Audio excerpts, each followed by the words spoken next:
Good day, engineers. So, tapos na tayo sa ating chapter 1, which is the college algebra. So, today, we will start with our chapter 2, or the trigonometry. So, first, what is trigonometry? So, trigonometry is a branch of mathematics that deals with the relationship between ratios of the sides of a right-angled triangle with its angles. The ratios used to study this relationship are called trigonometric ratios. So, namely, wait, asan na ang aking,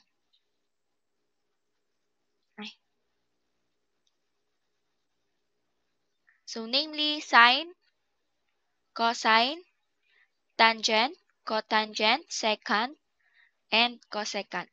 So, the word trigonometric is a 16th century Latin derivative, and the concept was given by the Greek mathematician Hipparchus.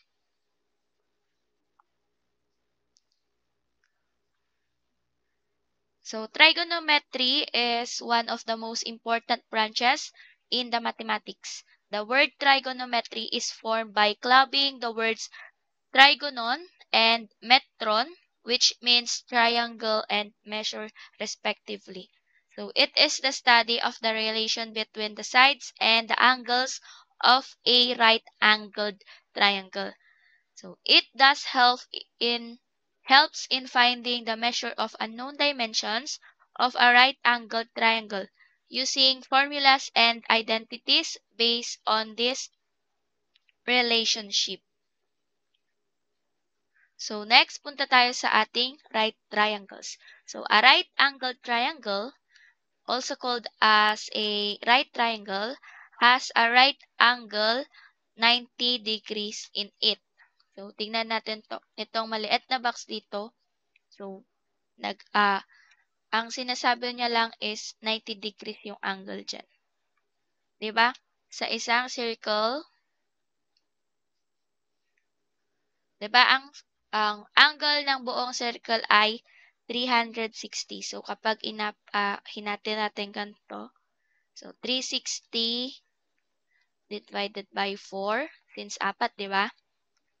So, meron tayo dito 90 degrees. So, there are two types of right-angled triangle. So, first is the isosceles right-angled triangle and the scalene right-angled triangle. So, dito sa isosceles right-angled triangle, so ito yung ating figure. So, one right angle daw. So, ito yon. Two other equal angles always of 45 degree. So, equal angles yan.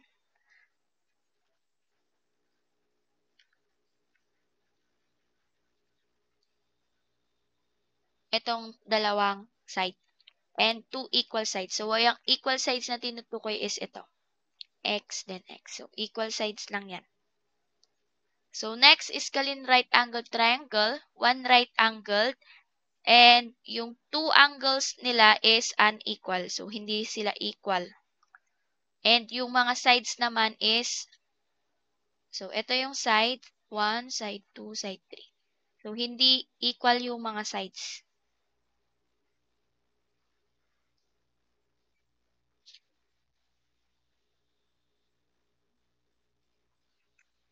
The triangle of most interest is the right-angled triangle. The right angle is shown by the little box in the corner. So, ito yung sinasabi kong box. So, kapag nakapag-draw kayo ng box dyan, 90 degrees na yung angle dyan. Another angle is often labeled as theta. So, ito, theta. Theta ang tawag dito, okay? So, theta.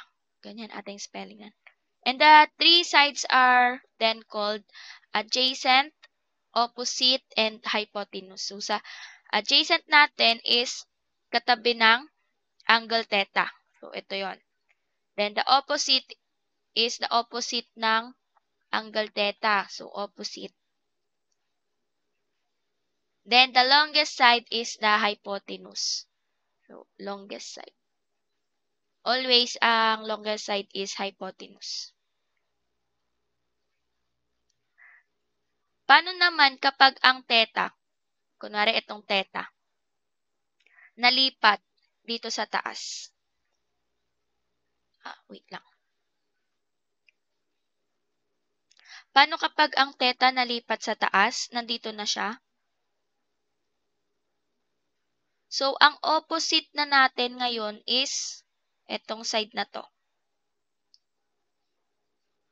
Then, ang adjacent natin is itong side na to. So, maliwanag ba yon? So, sana na-gets nyo.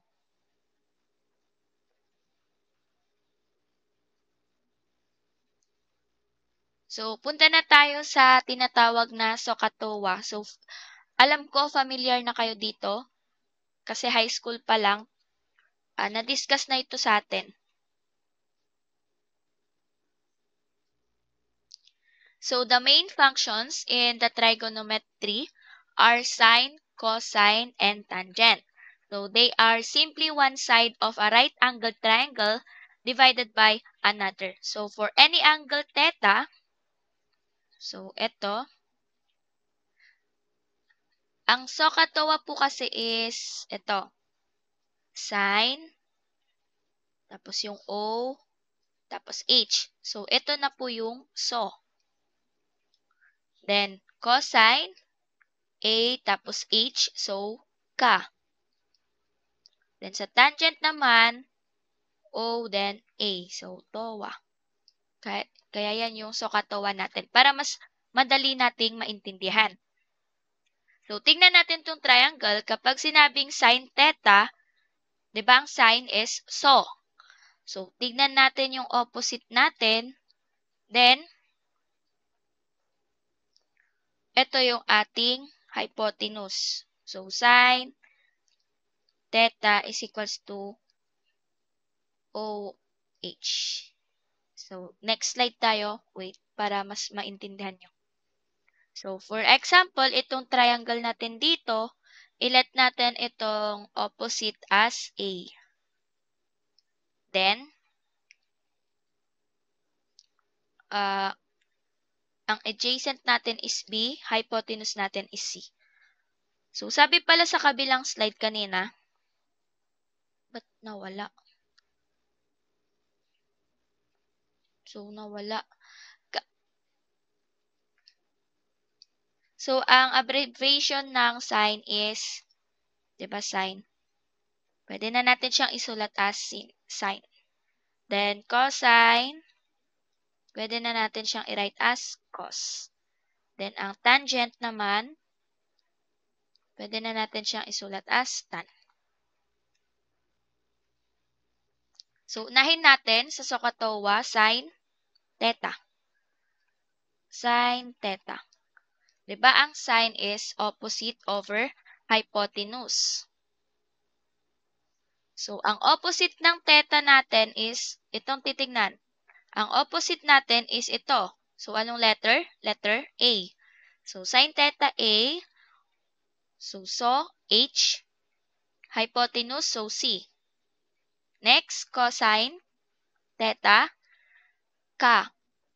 So, adjacent over hypotenuse. So, B over C. Next, tangent theta TOA. So, A over adjacent na B. Then, ang reciprocal ng sine is cosecant. Cosecant. Reciprocal to .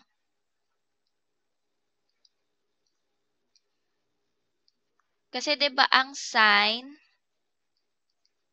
ay equal sa 1 over cosecant.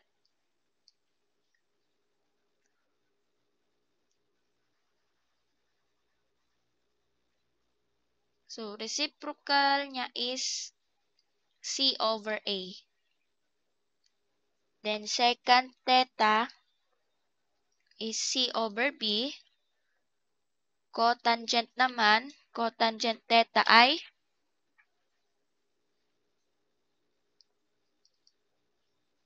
B over A.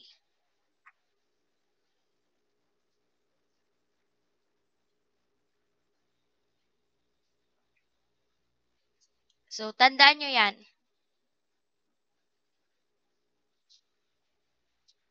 So, next, punta na tayo sa ating Pythagorean theorem. Pero hindi ko na ilagay. Wait lang. Hindi ko na ilagay. Wait. So, the Pythagoras theorem, which is also referred to as the Pythagorean theorem, explains the relationship between the three sides of a right-angled triangle. According to the Pythagorean theorem, the square of the hypotenuse is equal to the sum of the squares of the other sides of a triangle. So let us learn more about the Pythagoras theorem, the Pythagoras theorem formula, and yung mga proof.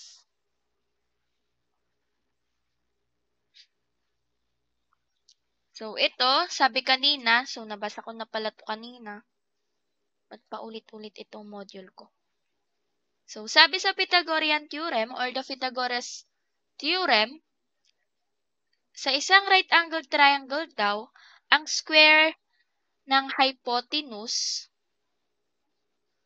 side is equal to the sum of squares of the other two sides. So, ang formula na natin ngayon is ito. 'Di ba ang hypotenuse natin is C, so C squared is equals to, sabi, sum daw ng squares of the two other sides. So, ang two other sides natin ay A and B. And sinabi na sum, so plus. Then, sinabi din na square, so square natin. So, ayan yung Pythagorean theorem natin.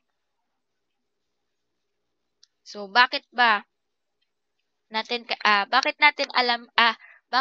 kailangan alamin yan? Kasi meron yung ibang problem is hindi binibigay yung measurement ng isang side. So, ito. Kunwari, ito is unknown.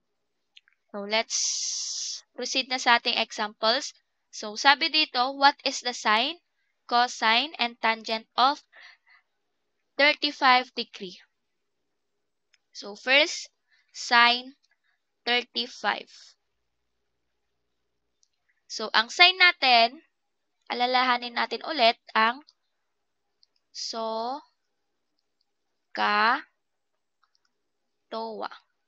So, sine natin is opposite over hypotenuse. So, ang opposite ng 35 ay 2.8.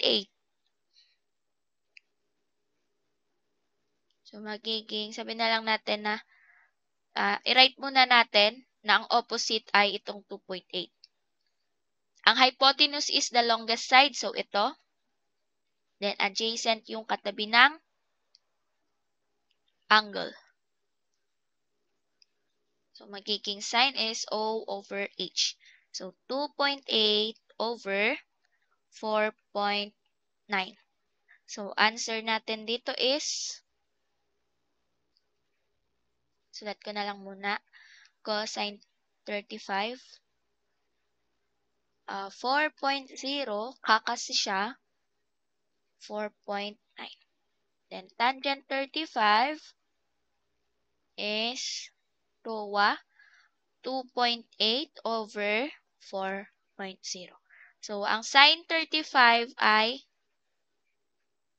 0.571. Cosine 35 is 0.816. Then, tangent 35 is 0.7. So, ito yung mga answer natin. So, 3 decimals ha. So, next, find the value of x. So, ito na yung sinasabi ko kanina. Ano na ulit yung Pythagorean natin? Pythagorean formula. Saan na yung akin? So, c squared is equals to a squared plus b squared. So, ang c natin is the longest side, tama? Or the hypotenuse. So, yan yung x squared natin. Then, A natin is, kahit saan naman to. So, 8 squared plus 6 squared. So, magiging x squared is equals to, so, paki-compute ito sa calcu. Ang dapat na nakuha nyo is 100. So, square root both sides. Magiging x na lang to. Then, square root ng 100 is 10. So, ito yung ating answer.